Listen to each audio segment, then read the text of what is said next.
اعوذ باللہ من الشیطان الرجیم، بسم اللہ الرحمن الرحیم۔ عزیز ناظرین اکرام، السلام علیکم ورحمۃ اللہ وبرکاتہ۔ حضرت محمد صلی اللہ علیہ وآلہ وسلم کے صدقے اللہ تعالیٰ نے یہ کائنات بنائی اور اس میں اپنی مخلوق کو پیدا کیا تاکہ ہم اس کی عبادت کر سکیں۔ عزیز ناظرین اکرام، اللہ تعالیٰ نے اس کائنات میں انسانوں کے علاوہ کیا اور بھی کوئی مخلوق بنائی ہے؟ کیا چڑیل اور بھوت کا واقعی میں وجود ہوتا ہے؟ معزز ناظرین اکرام، آپ میں سے بہت سارے لوگوں نے یوٹیوب پہ یا پھر فلموں میں دیکھا ہوگا کہ کچھ انسان ایسے ہوتے ہیں جن کے اندر کے وجود پایا جاتا ہے چڑیل کا یا پھر بھوت کا، اور وہ اوٹ پٹانگ الٹی سیدھی حرکتیں کرتے ہیں۔ تو کیا اس بات میں واقعی میں سچائی ہے؟ ناظرین اکرام، ویڈیو شروع کرنے سے پہلے ہمیشہ کی طرح جو دوست ہمارے اس چینل پر نئے ہیں یا جنہوں نے ابھی تک ہمارے اس چینل کو سبسکرائب نہیں کیا ہے تو وہ پلیز جلدی سے ہمارے اس چینل کو سبسکرائب کریں اور ساتھ ہی دیے گئے بیل کے آئیکن کو دبانا نہیں بھولیے گا تاکہ ہماری آنے والی مزید اچھی ویڈیو آپ تک بآسانی پہنچتی رہیں۔ ناظرین اکرام، کیا چڑیل اور بھوت کا واقعی میں وجود ہوتا ہے؟ اس بات پر ہم آج بات کرنے والے ہیں۔ جنات کی طرح بھوت اور چڑیل کا بھی وجود ہے۔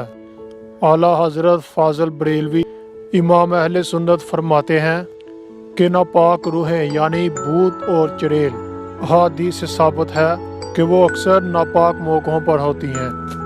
یعنی آپ باہر کہیں ایسی جگہ جب آپ پیشاب کرنے جاتے ہیں کسی درخت کے نیچے یا کسی جنگل میں، تو بعض اوقات ایسا ہوتا ہے کہ جب انسان وہ پیشاب کرنے کے بعد واپس آتا ہے تو کوئی چڑیل یا بھوت اس کے جسم کے اندر داخل ہو جاتی ہے، جس کے بعد وہ الٹی سیدھی اوٹ پٹانگ حرکتیں کرنے لگتا ہے۔ یا پھر جب آپ بیت الخلاء میں داخل ہوتے ہیں تو پھر بھی یہ آپ کے ساتھ حادثہ ہو سکتا ہے کہ چڑیل یا بھوت کوئی گندی چیز آپ کے اندر داخل ہو جاتی ہے۔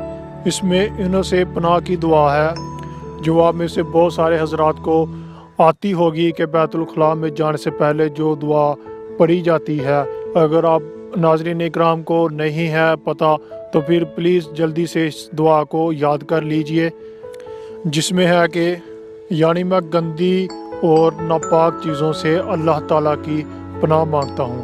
معزز ناظرین اکرام، یہ دعا یاد کر لیجئے تو پھر انشاءاللہ تعالیٰ آپ پر کسی بھی بھوت یا پھر چڑیل کا سایہ نہیں ہوگا۔ معزز ناظرین اکرام، کیا آپ کو پتہ ہے کہ بمزاد کون ہوتا ہے؟ اگر نہیں پتہ ہے تو آئیے جانتے ہیں کہ بمزاد کیا چیز ہے۔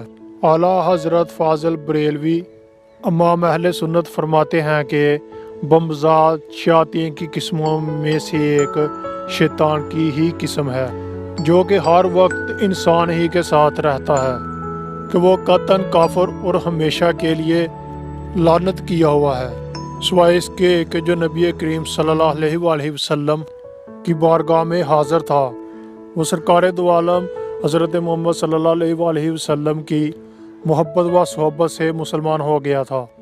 چنانچہ فرمان رسول اللہ صلی اللہ علیہ وآلہ وسلم ہے کہ اے لوگو، تم میں سے کوئی ایسا شخص نہیں کہ جس کے ساتھ ہمزاد جن اور ہمزاد فرشتہ نہ ہو۔ ہاں، میرے ساتھ بھی ہے، لیکن وہ اب ہمزاد شیطان مسلمان ہو گیا ہے، لہٰذا وہ مجھے بھلائی کے سوا اور کچھ نہیں کہتا۔ معزز ناظرین اکرام، یہ تھی آج کی چھوٹی سی اچھی سی اسلامی ویڈیو جو ہم آپ تک لے کر آئے۔ تو ویڈیو کیسی لگی کمنٹ میں اپنی رائے کا اظہار ضرور کیجیے گا، اور اچھی بات کو سن کر دوسرے لوگوں تک بھی پہنچا دینا چاہیے۔ تو ملتے ہیں ایک اگلی نئی ویڈیو میں، تب تک کے لیے اپنا بہت زیادہ دھیان رکھیے گا، دعا میں یاد رکھیے گا۔ اللہ حافظ۔